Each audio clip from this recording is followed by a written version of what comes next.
just lifted the pace again from that moment on that opening lap. It was crazy. But this is where we started to see, wow, Van der Poel can ride the sand like nobody else. And he opened up a big gap, and it forced this guy in the yellow here, Wout van Aert, to have to come across.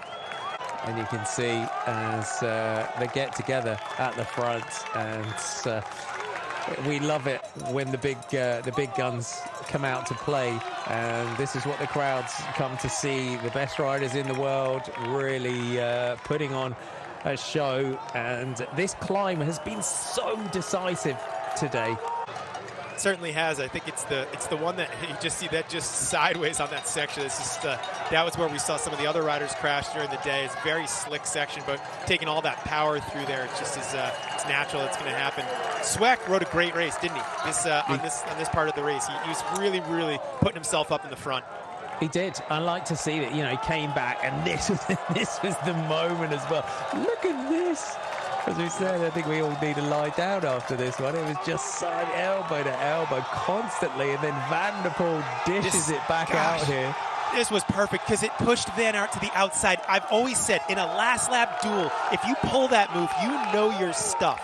He went on the inside, but Van Aert wasn't protecting the inside, which gave Van der Poel the opportunity, and then it came back. He went back and forth again.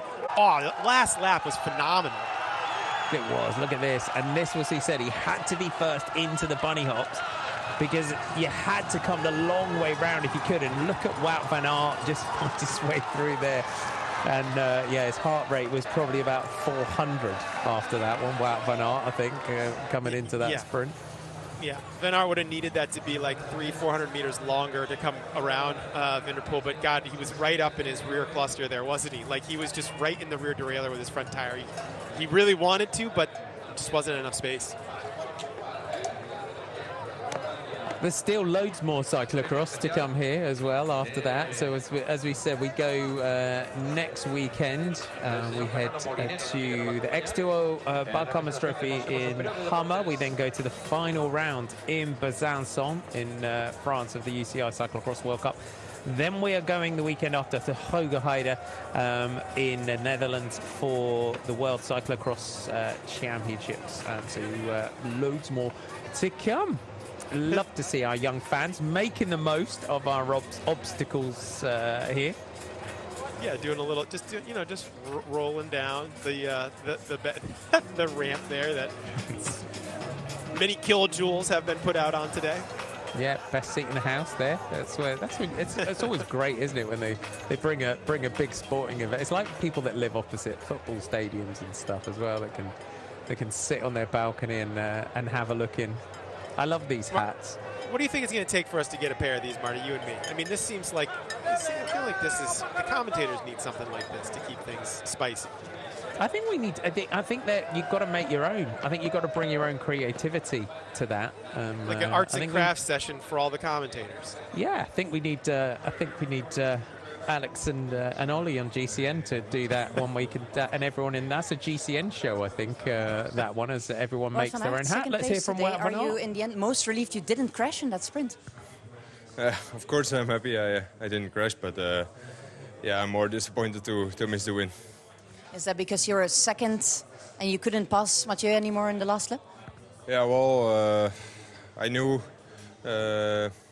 leading in the last half lap was crucial to take the win, and yeah, I regret a bit my tactics. I think I had to go just all in from the climb to the last park and then try to hold the lead. And I was just more focused to stay in the front instead of setting a hard pace. And like this, Mathieu surprised me a little bit with passing me in the park, and I couldn't make up anymore. Thank you. It got so physical there, Jeremy, didn't it? I would agree. That tactically, I think that if Van Aert had the legs, he could have kept the pace higher, which, yeah, he maybe didn't want to risk on the descent, but Van der Poel was willing to. And if you want to win a World Cup or a World Championship, you do make those deals. You know, you do say, like, I'm going to take a risk here. But I do think tactically, if he had the legs to put more time in or to take Van der Poel further away from him or to create more of a gap, then he needed to do that. And he says here, you know, I was more focused on just riding the front, but I should have focused on just keeping the pace higher. So Yeah, it's I don't know. You can tell he was clearly good enough. You know, he was clearly right there at the finish, but it did in a race so close. Tactically today, Van der Poel rode a better day out. Yeah, that was fun. Right, if you want some more cycling today, 1945 CET until about midnight, I think. You can get some road action. The Tour of San Juan, stage 1 with Brian Smith and Carlton Kirby. That kicks off today. The Tour Down Under also finished today, so you can go back and check that one out if you didn't stay up and watch it live. So loads more to come today. And so that continues tomorrow, of course, and throughout the week. Tour of San Juan. So you'll be able to enjoy that one and make sure you put next weekend in your diary for more cyclocross action. It has been, you know, this is the last time we will see the big three in action together, but they really have, I think, you know, it's been a really good winter of racing. So well, we still got loads more great racing to come, but I think having the presence of Wout and Matthew and Tom Pidcock and, you know, those coming into racing and being so evenly matched has given us just some phenomenal racing this season rather.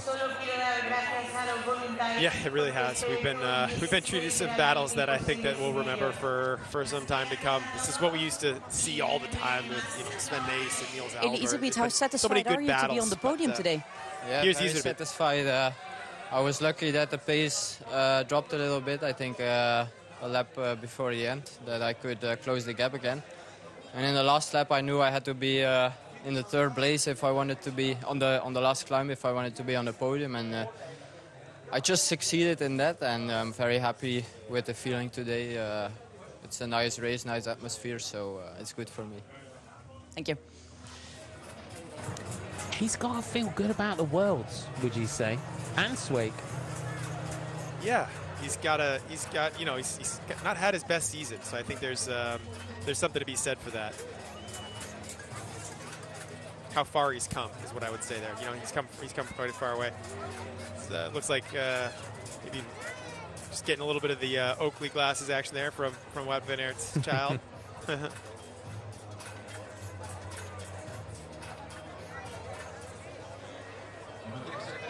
Wout van Aert and the family down here. It's important as well. And now they will, I'm sure, get back to training camps and things. You've got to say the way they, especially on a course like this, the way they just switch backwards and forwards from the road, from their big road miles of the road bikes to their cross bikes. You know, it's and to be able to carry that speed the way they did today, it just shows their, you know, what phenomenal riders that they are and their heritage in cyclocross. And long may it continue. They're not allowed to go anywhere. Mm-hmm. Yep. It's you know, it's not surprising. I mean, the weather is just better. So, you know, you want to get down to Spain, and all the riders love going down to Spain during this period to be able to just get in some vitamin D, you know, some good miles with their teammates, and it's very, very welcomed change for all of the guys. All of the riders. Laurens Week, overall winner of the World Cup. Did you expect this at the beginning of the season? Not really before the season, but yeah, after a few World Cups, I was in a really good shape, and I think every World Cup I did a good result, and that's why I took the overall. How important is this step for your career? Because it's the first time you won the World Cup. Yeah, it's yeah, I think the biggest classification you can win, and after the Super Prestige a few years ago, this is something to put maybe a little bit above it. So yeah. Congratulations. He's been so consistent, hasn't he? He takes the World Cup overall for the first time. Takes it from the man on your right there in the red and black, Elisabeth, who won it last year. The man on the left in the yellow won it the season before that. Matthew van der Poel winning it overall in the 2017-18 season. You see the Matthew van der Poel flags?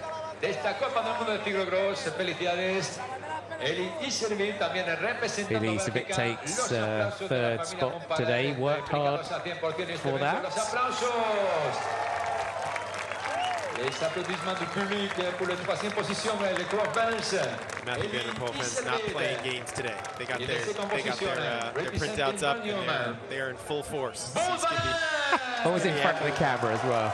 It's good. Love that. It's always great. They spend thousands on wrecking things to get the cameras in position and then flags and phones and iPads. It used to be as well. An iPad in front of the camera. First position representing Netherlands. Un applauso para Mathieu Van Der Poel. Mathieu Van Der Poel takes the victory. And it was a battle that we've seen play out so many times throughout their careers. And it never gets any less exciting, does it, the battles between the two, you know, very much between the two of them. No, it doesn't. Like I said, this is just another page in the rivalry book. It's great to see, and it's good for the sport. Come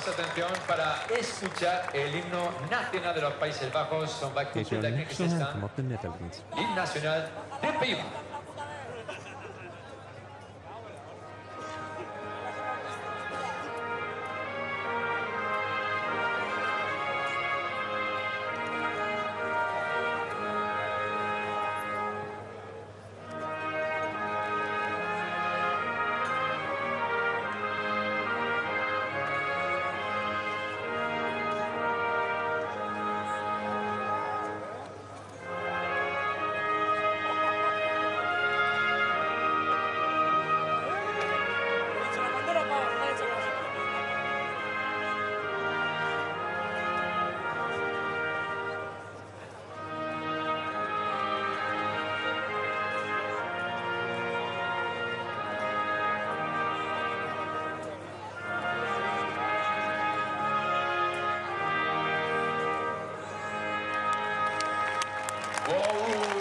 A well-deserved victory, you would say, for Mathieu Van Der Poel. He won in Havre, he won in Antwerp, he won in Hulst. Adds the penultimate round here in Spain, in Benidorm, to a great season.